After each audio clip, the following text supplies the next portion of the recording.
이 헌법재판소에서 탄핵심판 선고일 지정을 할 수 있지 않을까 이제 이런 기대를 하신 분들이 있는데 역시 이제 20분 있으면 6시가 돼가지고요. 그 가능성이 좀 낮습니다. 그러면 내일 지정 발표를 한다고 하더라도 다음 주로 갈 가능성이 높고요. 그러니까 4월 선고가 현실화되고 있는데 결국 지연되고 있는 상황인데 이 탄핵심판 선고가 지연되면 지연될수록 국민의힘 대선 주자들에게는 자신이 활동을 할 수 있는 뭐랄까 명분이나 시간조차 점점 줄어들고 있고 이미 이재명의 어떤 대선 가도는 확실해지고 있는 상황이거든요. 그러니까 점점 마음은 조급해지는데 지도부 입장이 더 난감해졌죠. 왜냐하면 원래 조기 대선을 공식화 오피셜 한 적도 없거니와 계속해서 이제 이 항소심에게만 올인을 해왔기 때문에 이러지도 못하고 저러지도 못하는 상황이 앞으로도 계속될 수 있다. 그럼 빨리 이제 선을 그어줘야 되는 겁니다.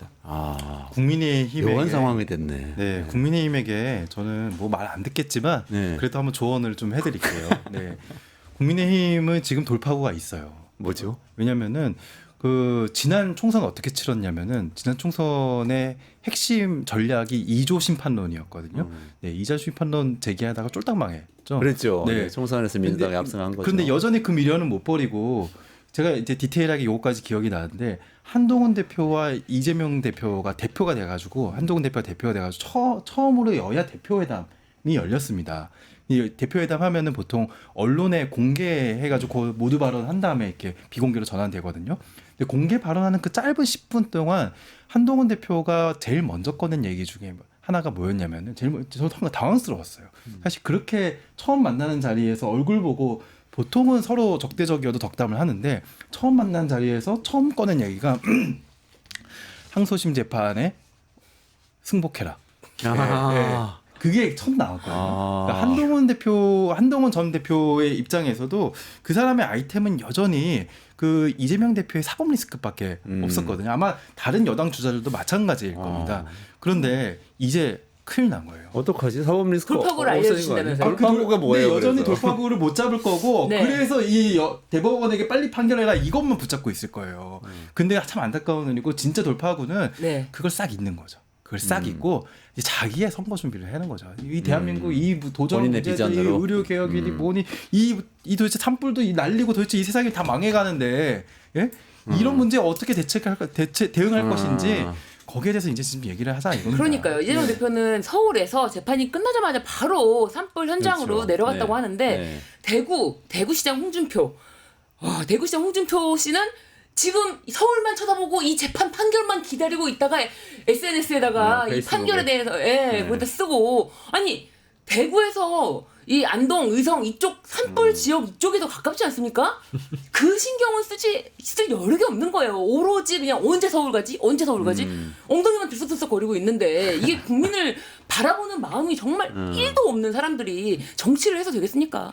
그러니까 지금 상황이 뒤바뀌었다는 거잖아요. 저는 그게 제일 지금 충격적인데 국민의힘은 이제 헌재 심판 빨리 끝나야지 이게 지금 대선 모드로 전환할 수 있는데 네. 민주당은 이제 대선 모드로 전환할 수 있는 이제 만반의 준비. 뭐 가장 큰 호재를 맞은 것이고 사실상의 이제 이재명 대표에게는 날개가 달린 판결이 이게 뭐 날개라는 표현이 적합한 것 같고요. 뭐 이제 언론에서 흔히 얘기하는 사법 리스크 자체가 지금 대선 기간 동안에는 조기 대선 시기가 언제 올지 모르겠지만 정확하게는 아예 사라져 버린 겁니다. 대법 기간이나 그런 부분은 저희가 앞에서 짚었으니까요. 아예 사라져 버렸는데 이 판결만 계속 목매달아 왔던 국민의힘 공당 입장에서는 지금 너무 이례적인 상황이 벌어진 거죠. 본인들이 예상하지 못했던 상황이 벌어지니까 지금 대선 주자들 인터뷰만 보더라도요 모두가 다 당황하고 있어요. 심지어 국민의힘 네. 또 그렇지만 실제 대선 주자로 꼽히고 있는 뭐 한동훈 전 대표라든지 그리고 뭐 사실 당권 주자로 꼽히는 윤상현 의원이라든지 홍준표 대구시장이라든지 심지어 유승민 의원이라든지 또 당권 주자인 나경원 의원이라든지 이제 이런 주자들의 입장은 다 똑같습니다. 결과를 정해놓고 껴맞추기 한 거 아니냐. 2심 결과에 대해서 대부분 다 불복하는 입장이거든요.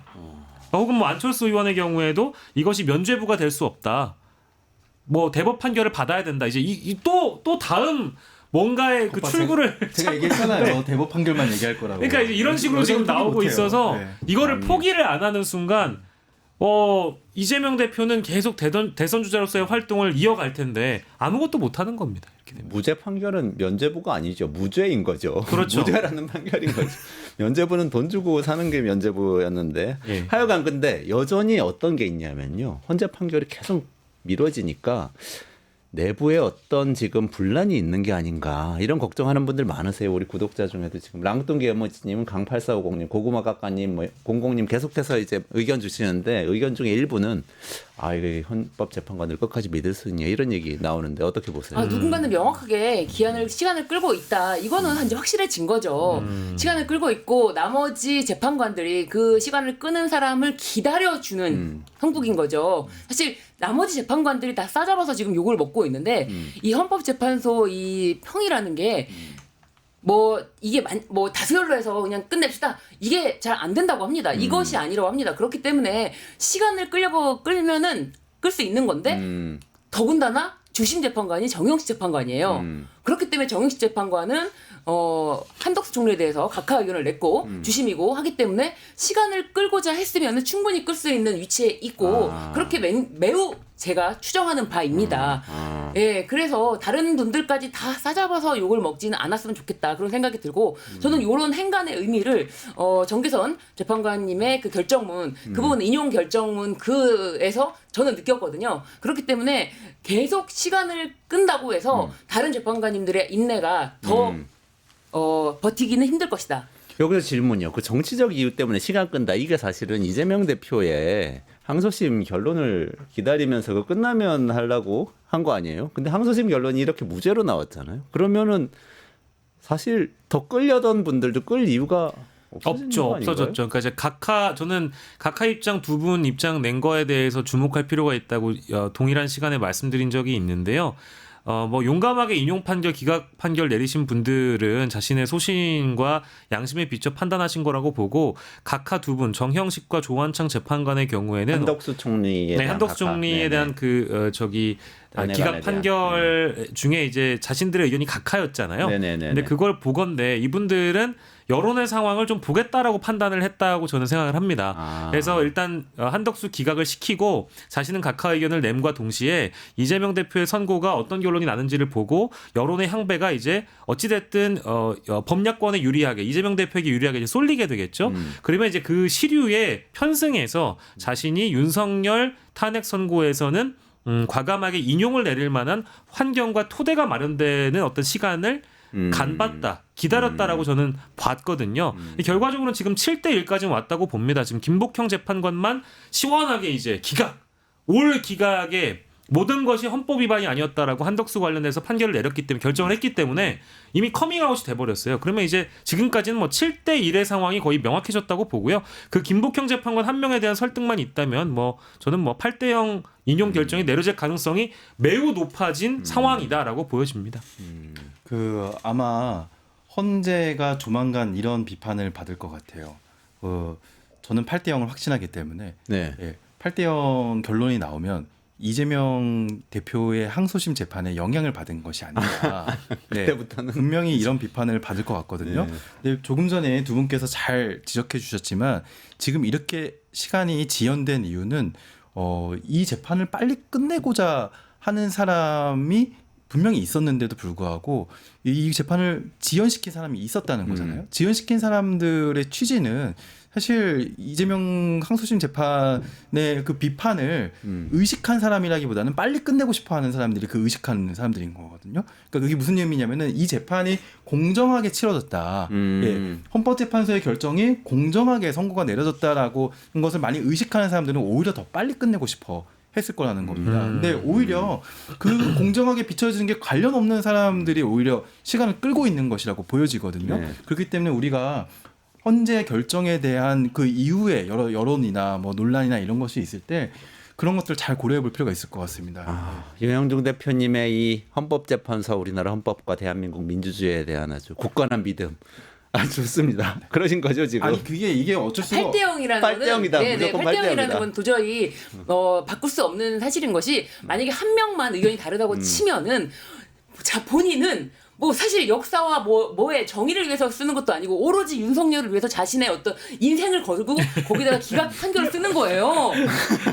근데 그것도 자기 혼자 소수 의견이 돼서 쓰는 거예요.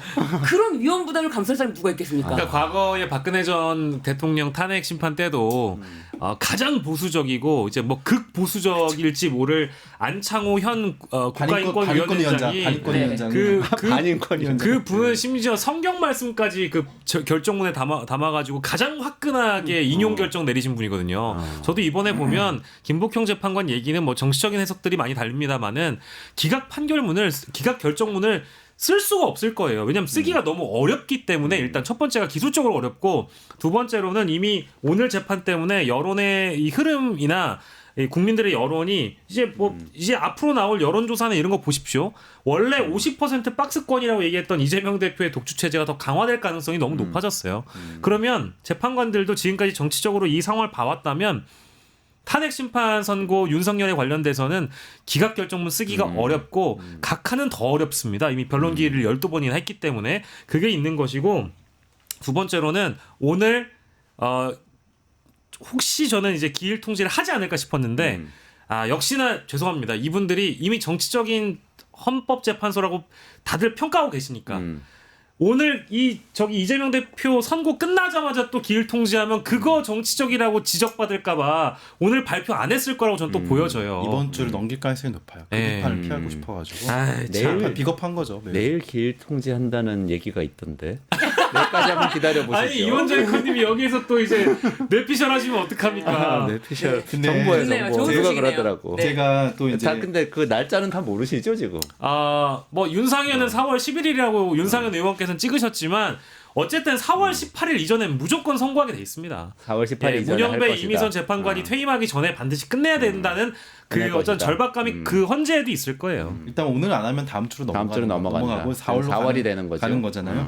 근데 이제 그 많은 분들이 불안해하는 이유 중에 하나가 한덕수 기각 때문에 그러신 것 같아요. 근데 한덕수 기각된 되게 중요한 사유 중에 하나가 한덕수 권한대행이 국무총리 시절에 불법 계엄에 공모했다는 증거가 없다라는 이제 내용이거든요. 근데 그렇다는 것은 결국에는 이 불법 계엄이라는 것에 공모를 한 증거가 없다는 것이지 그 계엄의 불법성, 위헌성에 대한 부정을 한 것은 아니거든요. 이건 누가 봐도 명백한 위헌성이 있는 계엄이기 때문에 그래서 이제 대통령 파면에 대한 결정까지 연결짓는 거는 과도하고요. 저는 안심해도 되지 않나. 생각합니다. 알겠습니다. 이거 진짜 뜨거운 주제인데 이 국민연금 이슈가 있는데 이거는 시간이 지금 너무 많이 됐는데 진짜 중요한 요거 주제입니다 이거. 일단 나중에 윤 한 번 더 대표님이 하기로 하고 윤 대표님이 한번 꼭, 브리핑 꼭, 쫙 해주시고 예, 꼭 하실 말씀이. 해주시고 딱 마무리를 해주시죠. 뉴스토마토가 12.3 내란을 막아낸 시민영웅 1000명 찾기 프로젝트를 진행합니다. 내란을 막고 탄핵 소추를 이뤄낸 시민영웅 1000명을 찾아내 대한민국 민주주의의 역사로 기록하고 시상의 본보기로 삼음으로써 민주주의를 더 널리 확산하기 위한 프로젝트입니다. 이 과정에 직접 참여했거나 참여자를 추천해 주실 분들은 우측 제보하기 QR코드나 아래 메일로 추천 및 제보해 주세요. 많은 참여 바랍니다. 뉴스토마토와 함께해 주실 분들을 기다립니다.